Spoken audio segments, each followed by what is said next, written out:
नमस्कार, मैं आयुष कुमार।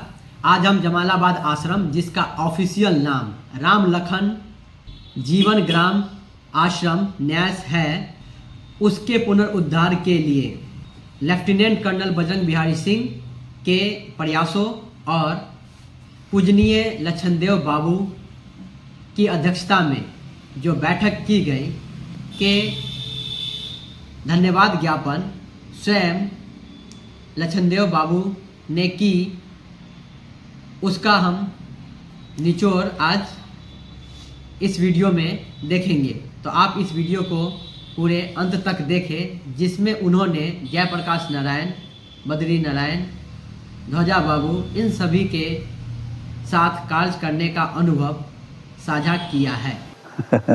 अभी जो मैं लगभग 2 घंटे से हम लोग यहाँ हैं बैठे हुए,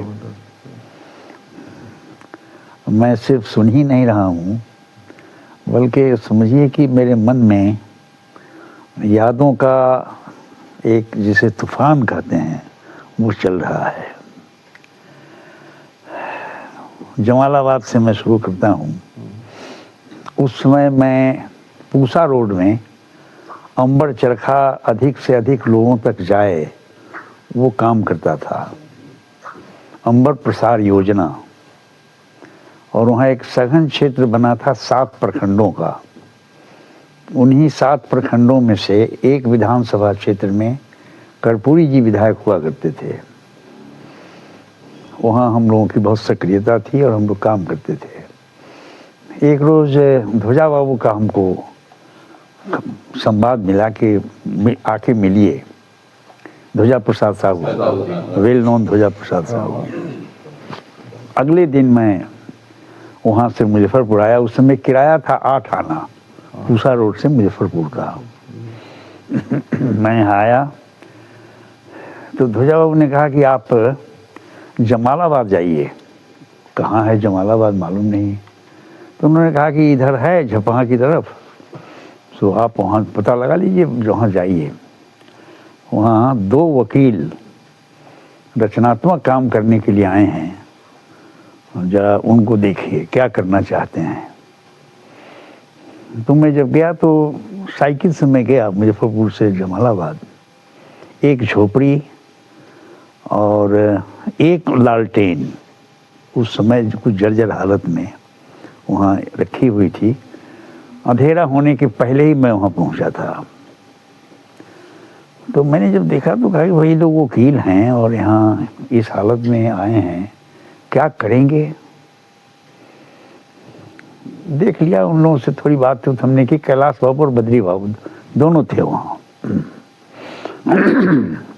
ध्वजा बाबू को हमने बताया कि साहब वहाँ तो बड़ी गजब हाल है, कुछ है नहीं वहाँ। वो 2 आदमी गए तो जरूर हैं वकील साहब, लेकिन वहाँ कुछ नहीं है। तो ध्वजा बाबू ने कहा कि नहीं, सो कुछ ऐसा करिए कि वहाँ कुछ जगमगाहट हो जाए, शुरू हो जाए। तो हमने उनको कहा कि हम तो एक ही काम कर सकते हैं कि अगर BKGS अनुमति दे, बिहार खादी ग्राम उद्योग संघ, तो अंबर चरखे का एक परिश्रमालय वहाँ खोल दिया जाए। तो 20-25 महिलाएं वहाँ कताई सीखेंगी और 1-2-3 कार्यकर्ता उसमें जुड़ जाएंगे। तो उन्होंने कहा कि हाँ, ये तो बहुत अच्छी राय है। तुरंत उन लोगों को उन्होंने बुलवाया। फिर 1 हफ्ते के अंदर मैं फिर वहाँ हाजिर हुआ ध्वजा बाबू के पास। तय हुआ कि वहाँ कुछ अंबर चरखे शुरू कराए जाएं। शुरू हो गया। बाद में चलकर मुझको अंबर प्रसार योजना बिहार खादी ग्राम उद्योग संघ का प्रभार मिला। तो उसको बिहार में काम करना था। तो उस समय वो चूँकि मेरे हाथ में वो काम आ गया, और उस समय तक एक टीम बन गई थी जिसमें बद्री बाबू, कैलाश बाबू, लक्षणदेव बाबू और एक राम सेवक बाबू थे। अब वो 3 नहीं हैं, एक मैं हूँ। तो हम लोगों ने वहाँ अंबर चरखा प्रसार का काम शुरू कराया।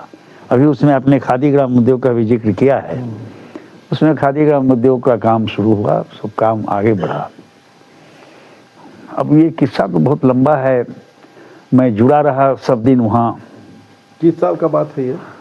ये हम समझते हैं कि 64-65 के आसपास की बात होगी। 64-65 अब याद बहुत नहीं है, लेकिन लगभग उसी समय की बात है ये। बहुत पहले सर, बहुत पहले की बात है। 64-65 से पहले की बात। हाँ, उसके पहले की बात। कोल्लैया में भी परिश्रमालय आया था, हाँ, जी जी हम जी, लोगों का देखा। धुनाई होती थी। हाँ उसी समय, जी जी, तब की बात है। हाँ, उस समय जो कल्पना थी, एक अम्बरावतार शब्द चल पड़ा था। अम्बरावतार यानी एक सामाजिक क्रांति अंबर चरखे के जरिए होगा, और जो सामान्य लोग हैं उनके बीच अम्बरावतार की तरह ये चरखा उतरेगा। पृष्ठभूमि भी थी। ये बालूघाट में भी एक जगह है बांध के नज़दीक, बालूघाट आश्रम के नाम से उसको लोग जानते हैं। उस जगह पर डॉक्टर राजेंद्र प्रसाद स्वयं चटाई पर बैठकर रुई तौलते थे और सूत खरीदते थे। ये वो जमाना था, वहाँ से ये काम शुरू हुआ था। और जब काम बढ़ा तो उसमें 2-3 नाम जुड़े।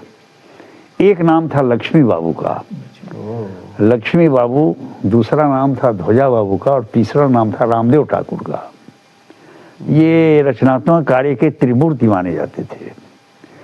राजेंद्र बाबू ने इन्हीं लोगों को वो काम सुपुर्द किया था, क्योंकि राजेंद्र बाबू को ही महात्मा गांधी ने बिहार का एजेंट बनाया था। थोड़ा और आगे बढ़ने के बाद 2 संगठनों के रूप में ये काम फैला। एक का नाम था ग्राम उद्योग समिति, दूसरे का नाम था खादी समिति। 1955 में, संक्षिप्त ये बता रहा हूँ, 1955 में दोनों संस्थाओं का एकीकरण हुआ। और एकीकरण जब हुआ तो इसका एक नाम हो गया बिहार खादी ग्रामोद्योग संघ। उसके प्रथम नियामक मंडल में जो मेंबर्स थे, उसमें नंबर 1 पर जयप्रकाश नारायण, 2 में प्रभावती, 3 में लक्ष्मी बाबू, इसके बाद ध्वजा बाबू, इसके बाद रामदेव बाबू, एक बैद्यनाथ प्रसाद चौधरी थे पूर्णिया के।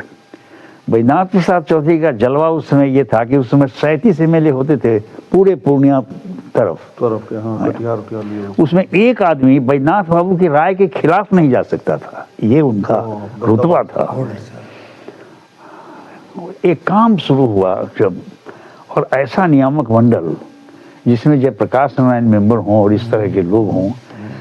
अभी आप आर्य समाज और किसी जमीन की बात कर रहे हैं, 2000 एकड़ के लगभग बिहार खादी ग्राम उद्योग संघ के पास जमीन आज भी है। उस जमीन का वैल्यू ये है कि 17 एकड़ में ये सर्वोदय ग्राम है। ये सर्वोदय ग्राम कन्हौली 17 एकड़। उसी जगह वो सरकारी घुड़सवार वगैरह का जो है, उस जगह 1-2 एकड़ वहाँ है। बालूघाट में जमीन है। 14 एकड़ जमीन पूसा रोड में है। 22 कट्ठा जमीन हाजीपुर गांधी आश्रम के नाम से है। वहाँ अब आपको जमीन नहीं मिल सकती है, करोड़ में भी नहीं मिलेगी जमीन। इस तरह की 2000 के लगभग बिहार खादी ग्राम उद्योग संघ के पास जमीन है। आज आप जरा वहाँ जाकर उस संस्था की दशा देख लीजिए। आप आर्य समाज की चिंता करते हैं। सभी सामाजिक संस्थाओं के, मैं इसलिए इस बात का जिक्र कर रहा हूँ, ये जमालाबाद आश्रम को रिवाइव करने का सवाल लेकर हम लोग बैठे हैं यहाँ। अभी मैं एक छोटी घटना आपको बताता हूँ। कुढ़नी ब्लॉक में एक गांव है जगन्नाथपुर, वहाँ 9 साल की बच्ची के साथ रेप हुआ और उसको मक्के के खेत में अर्धमृत, यानी उसकी नसें काट दी चाकू से, और क्या क्या किया।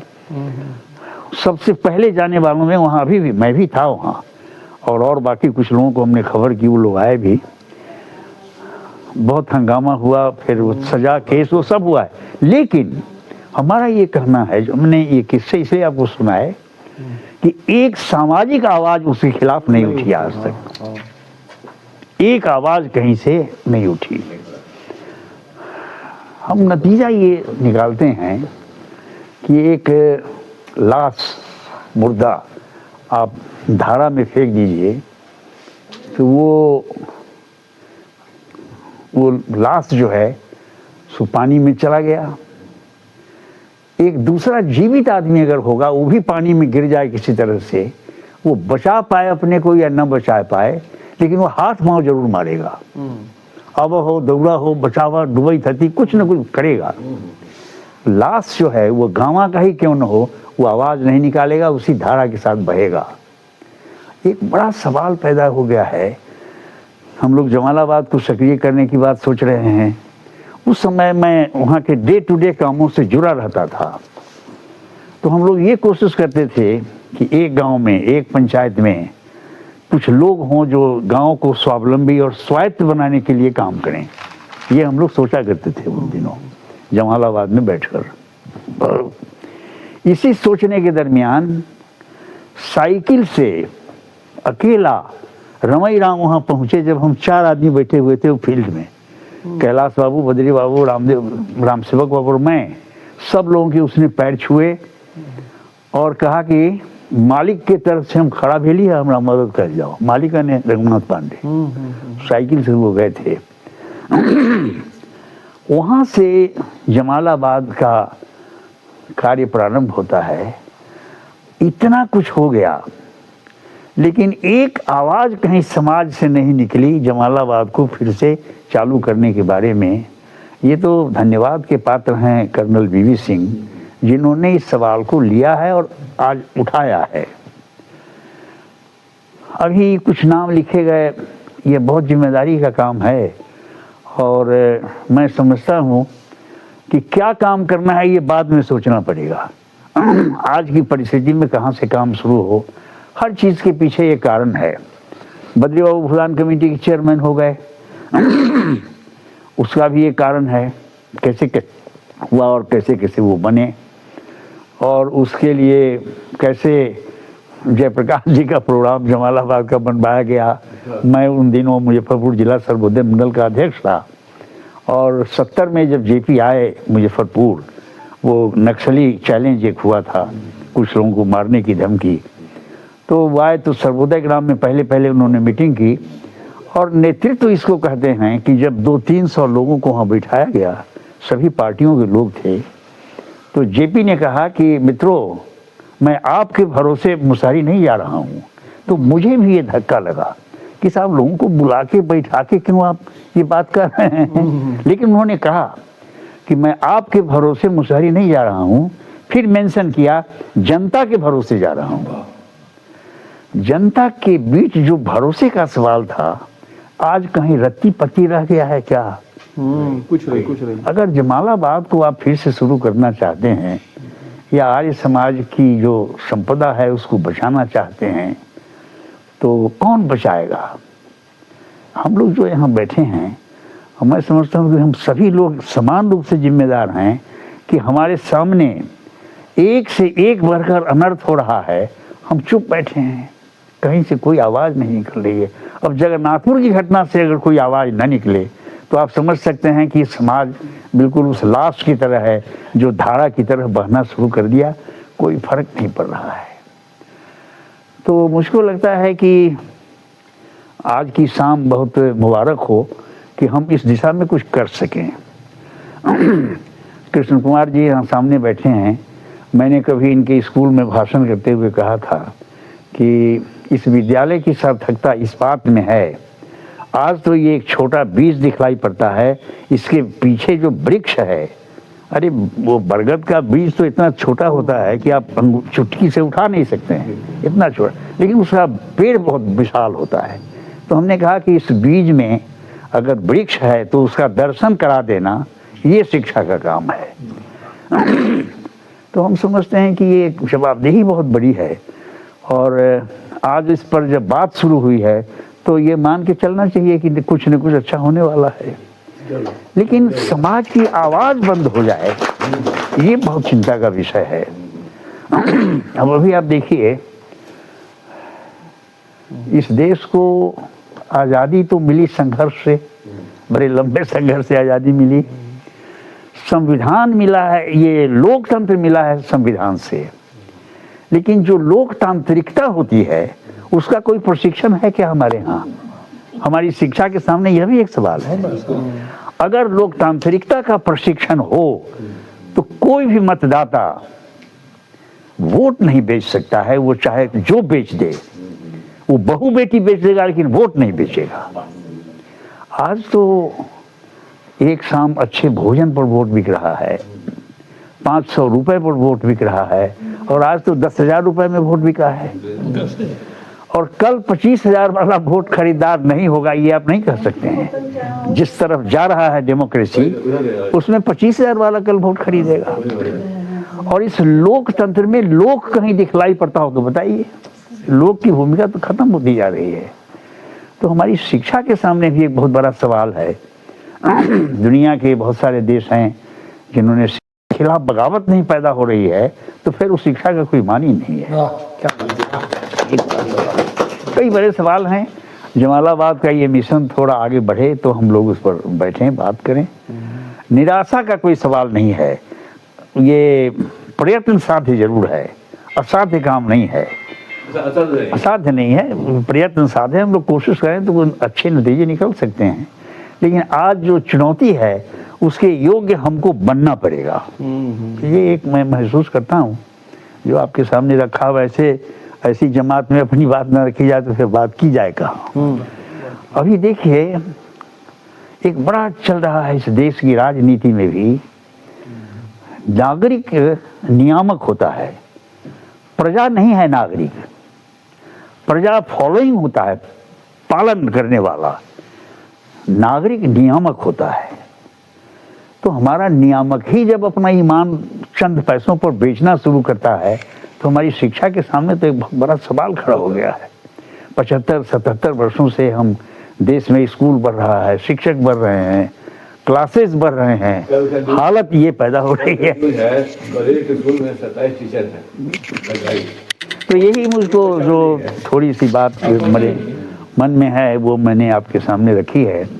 हमको लगता है कि अगर इस काम के लिए हम कुछ न कुछ अपनी जिम्मेदारी महसूस करते हैं तो इस काम को आगे बढ़ाने में हम सब लोग लगें, कुछ करके देखें।